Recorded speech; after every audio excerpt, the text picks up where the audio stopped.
dun sa PNP kung ako po ay nakagawa ng pagkakamali dahil po dyan sa kumalat na litrato ng pagsusuot ng kung saan ako po ay nakasuot ng police uniform. Humingi rin ho ako ng kapatawaran sa inyo kung sa tingin nyo po ay kalabisan at kawalang paggalang yung aking nagawa. At doon po sa mga patuloy na nagmahal sa akin, maraming salamat po. At humihingi ho ako ng tawad sa mga taong na-offend ko. Mahirap hong isuko ang karapatan, yung karapatang mabuhay, yung karapatang tratuhin ng tama.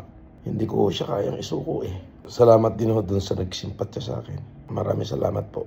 At ulitin ko po doon po sa mga miyembro ng kapulisan na naging kabahagi ho nung pagpapahiya ho sa akin. Hindi na po ako magsasampa ng demanda sa inyo. Pinatawad ko na ho kayo. At sa PNP po, kung kayo po ay sa tingin nyo nakalabisan ho yung aking ginawa doon sa nakumakalat na pagsusuot ko ng uniforme, patawarin nyo ho ako. Wala ho akong masamang intensyon doon. At kung ano man ho yung karampatan na kaso o parusa na ipapataw nyo sa akin, ay haharapin at tatanggapin ko po.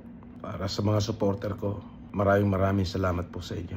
Sa pagmamahal ho na pinakita nyo sa akin. Ako muna ho ay magpapahinga muna at talaga hong sobrang napagod po yung aking katawan.